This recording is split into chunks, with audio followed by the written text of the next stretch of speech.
Halo semuanya, selamat datang di channel codopro.id bersama saya Miftahul Ulum. Pada video kali ini kita akan melanjutkan tutorial tentang PHP, mengembangkan sebuah website dengan PHP. Kita akan membahas tentang variabel.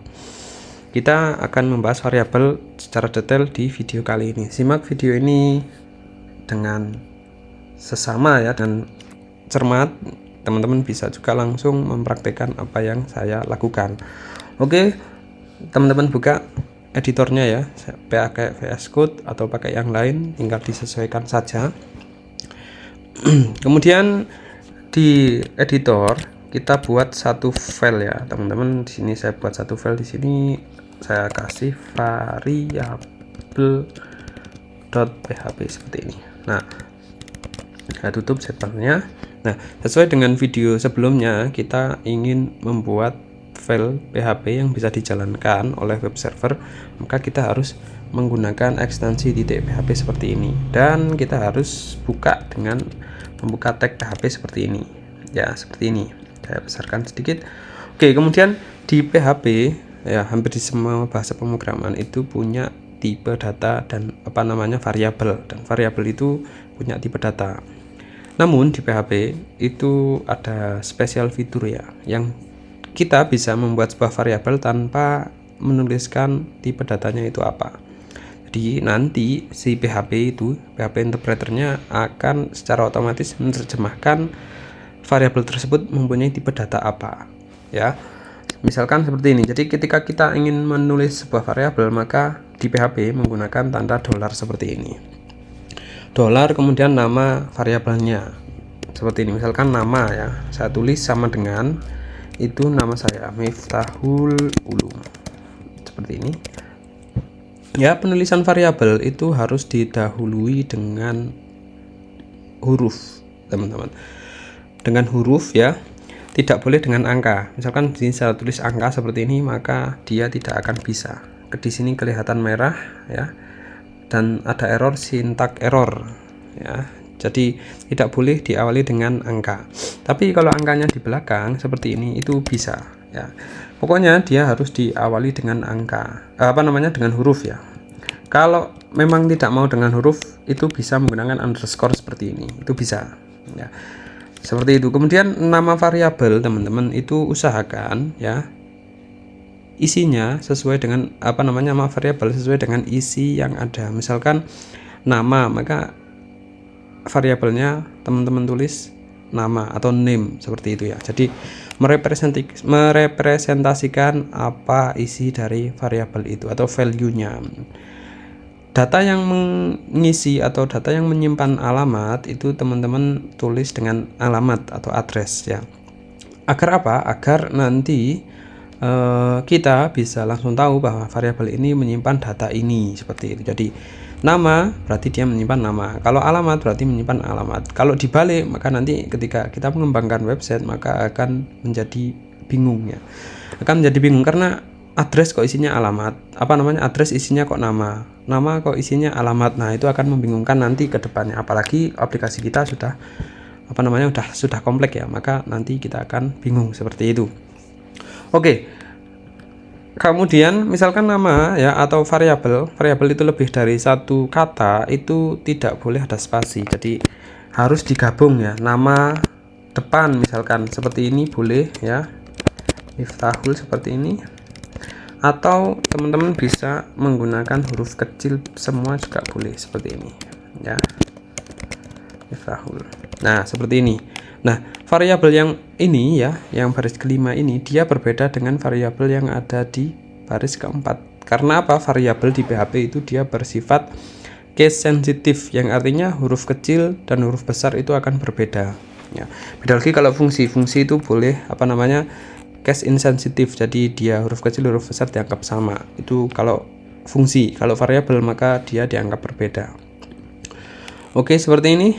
Kemudian ketika kita mengisikan dengan ada tanda petiknya satu, maka dia dianggap sebagai string teman-teman ya. String atau teks, atau bahasa mudahnya itu kalimat atau kata seperti itu ya. Nah, kita tidak menuliskan tipe datanya apa di sini ya. Tidak menuliskan tipe datanya apa, yaitu hanya langsung menuliskan nama variabelnya itu apa ya, nama.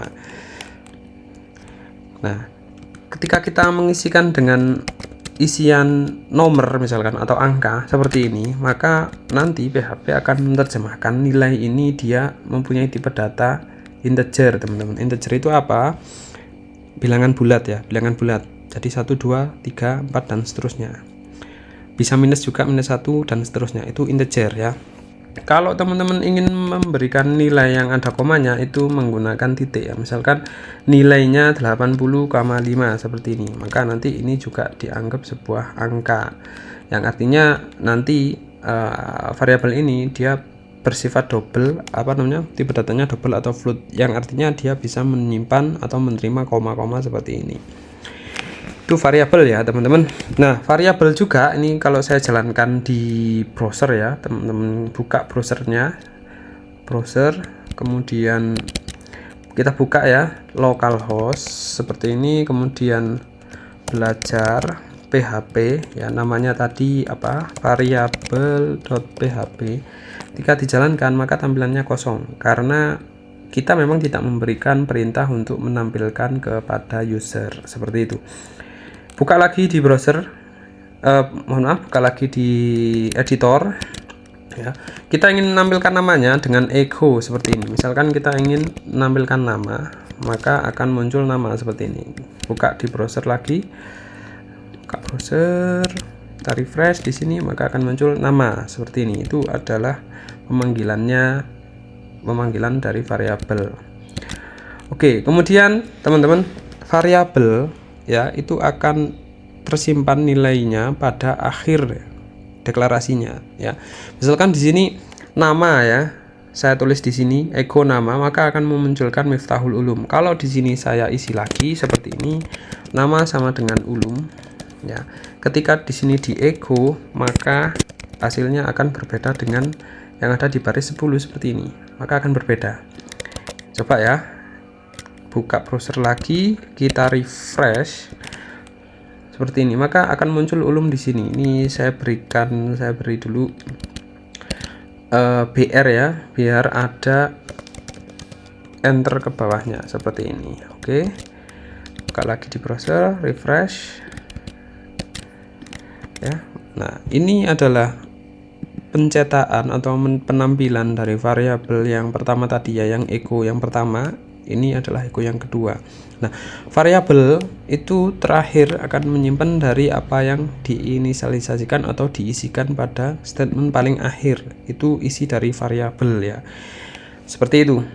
Jadi dia akan sesuai dengan isi yang paling akhir dilakukan, yaitu pada baris ke-12. Itu variabel di PHP. Ini mirip-mirip dengan semua yang ada di variabel di bahasa pemrograman ya. Konsepnya mirip-mirip seperti ini. Nah, kemudian kalau kita ingin menggabungkan ya, misalkan nama kita gabungkan dengan ini, itu menggunakan menggunakan titik ya kalau di PHP. Kalau di JavaScript pakai plus, kalau di PHP pakai titik. Jadi saya contohkan di sini, saya kasih nama depan misalkan ya. Nah, maka nanti dia akan menampilkan nama yaitu ulum, kemudian ada nama depan Miftahul. Kita coba dijalankan di browser, refresh ulang, maka akan muncul yang di bawah ini ulum Miftahul seperti ini.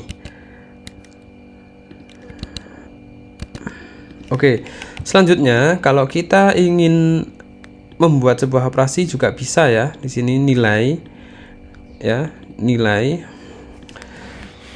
kita ingin tampilkan dengan seperti ini, echo ya, nilai ditambah 1 misalkan ya, maka nanti nilai ini akan ditampilkan dan ditambah 1, 12 ditambah 1, maka hasilnya itu 13 ya.